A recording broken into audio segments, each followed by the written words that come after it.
But let's move on to the main Yes. event, and then I want to hear a hot take from Mindrunner as we close out the show. But the main event, we saw a unification title match and between Perazo and Martinez is now the undisputed Ring of Honor Women's Champion right here.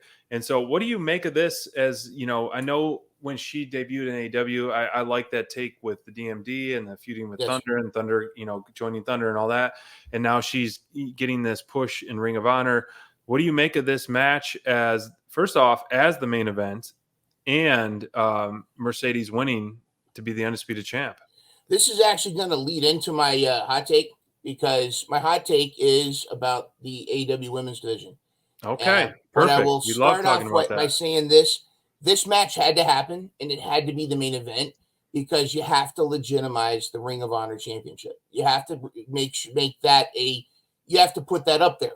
It has to have that place of dominance. If this was a mid-card match, what you're saying is the women's ROH championship is you had to put that either this match should have been the first match or it's where it was the main event. And I think that was necessary. I do like Mercedes Martinez. She's a workhorse. She's been put a ton of work in. She does have the Thunder Rosa seal of approval, in my understanding, and that's part of what I'm going to talk about here in a little bit is getting that from Thunder Rosa. But I felt like this match was kind of, and I feel like it was a lot of it I feel like has to do with the lack of buildup. It depended on a couple things. You have to know who Deonna Purrazzo is. You have to be Impact fans are probably like, oh yeah. I mean, if you're a big fan of Deonna Purrazzo, you're probably having fun. But a lot of unlike a lot of the folks from Mission Pro who you've seen in AEW on Dark, on certain matches, like on Dynamite or Rampage, this is the first time Deonna Purrazzo has ever set foot in AEW, if I'm correct. I have never seen her in Dark. I've never seen her before in AEW. I know she's been on Impact before. Maybe she's been on one or two matches, but I didn't feel like there was enough of a buildup. We had one promo from Mercedes Martinez and nothing else. And to top it all off, we kind of knew where this was going, because Mercedes Martinez is signed with AEW/ROH, and Deonna is not. You know what I mean? And so I feel like knowing what the outcome is likely going to be, there wasn't much of a buildup. There wasn't really a lot of, the crowd wasn't quite into it. And it wasn't that the match was bad. They put on a great show. Right. But it's not about a great show, just putting on a great match. You've got to have the whole package. And I feel like that was missing. I feel like if we had a little bit more introduction on who Deonna Purrazzo was, have her do a promo, have her kind of talk like, AEW, you guys are a bunch of losers. I've heard your women's division's terrible. I'm going to come in and make Mercedes look like the fool she is. Something to get us into it, if that makes sense. You make a very valid point, because I'll be the first to admit I'm not tied into anything Deonna Purrazzo has, and so knowing this match was on the card, yes, Mercedes Martinez, the work that I've seen her do, I have been a fan of. I did not expect this to be the main event.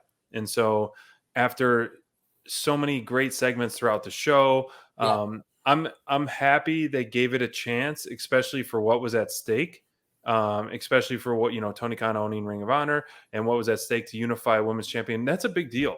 And, they should have built it up more. And I completely agree with you. They should have built it up much more than they did. So the average AEW fan, I feel like I'm an above average AEW fan, but for those who are not tied into every single promotion, I was not that excited for this because of not knowing much. They should have gave promos and hype up this more. SPD, you got to think of the casual fan. The casual fan. The casual fan was confused. What's going on? Is that a suplex? I don't know if you've seen RJ City do the casual fan impersonation, but I haven't. By the way, if you're not following RJ City on Twitter, or if you haven't been watching the Hey EW, which I thought was Hey Ooh for a little while, if you're not following on YouTube his stuff, you got to check it out. But yeah, I mean, anybody that watches wrestling, you think about it too. Like wrestling, either wrestling, you look at it as a sport where there aren't any casual football fans that you need to explain a storyline between the Ravens and the Cowboys, or whatever. I mean, hey, it's a football game. That's what you're watching, right? Mm-hmm. Or you look at it as a television program, a show where there is storyline, where there is this, that, and the other thing.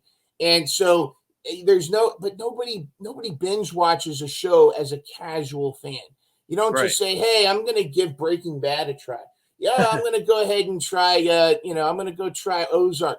No, you sit there and you're like, what's Ruth going to do? Well, what are the birds going to do? Good point. And the same thing with wrestling is I don't think there really is such a thing as a casual wrestling fan. And what I mean by that is, I mean, granted, there's people, they'll catch it when they see it, but I don't think that's so much what we're worried about. Most people that are watching AEW, and I could be completely wrong, are fans, and they are watching it weekly, or they're at least watching it enough to stay on point with what's going on. And that's kind of what is going to lead into my my hot take. Yes, can't wait. If you don't mind, the AEW women's division, and again, I know here we are. Here's a gray-haired dude telling women what needs to happen. All right, I know. Oh, okay. No, but as I'm talking as a fan, as a huge women's wrestling fan, those of you that follow me on Twitter know who I am. You know, I'm a little bit of a fan of Mission Pro Wrestling, just a little bit. I would say you've given us a big taste of the taste of Mission Pro. Shout out to Mission Pro. May 14th. Don't stop me now. It's going to be a tremendous set of matches. Holiday versus Delilah Doom. You've got the Renegade Twins there. You've got Willow Nightingale is going to be back. There's all kinds of crazy stuff going on. But having said that, I've read this on Twitter way too much. I've seen it, seen so many takes on the women's division needs more time on TV. The women's division needs more matches.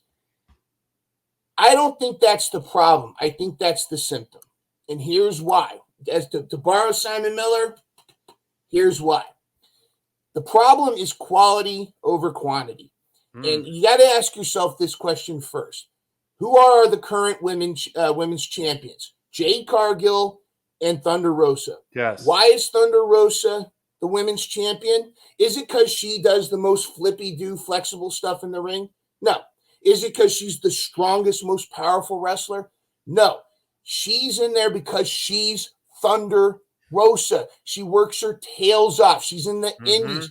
One day she's at GCW. The next she's at Mission Pro. Then she's at Warrior Wrestling. Then she's over here doing a promo with the kids. She's everywhere. She's doing her vlog. She's doing Brand Army. By the way, sign up for Thunder Rosa's Brand Army. You will not regret it. Awesome extra content for it. She's doing the taco vlog. She also, in several interviews, she can correct me if I'm wrong, but I've noticed that her and a couple others have talked about their frustration that what frustrates them the most is every Wednesday, AEW has practice. Usually I think it's with Dustin Rhodes. And very few women show up. The women that show up, Red Velvet, Jade Cargill, and a few others. And among those names that Thunder Rosa has put her seal of approval has been Jade Cargill. You can see that because look where Jade Cargill has come from when she first showed up out of the blue behind Cody, the Shaq match, to where she is now. Would you agree that Jade Cargill has gone leaps and bounds from where she started? There's not many people in the industry that have grown so quick, so fast than Jade Cargill. And I believe that is 100% her work ethic. Now, I'm not saying saying that the other women in the women's division aren't working. But here's the problem. The problem is storyline. The problem is building the women's division up. It's not the quantity, it's the quality. Agreed. What made us so excited, chomping at the bit for Britt Baker versus Thunder Rosa? It was the promo. What got me excited about Serena Deeb and Thunder Rosa was the story, the promo. What gets you excited? It's the storyline that's going on. What are we missing in a lot of cases? The storyline.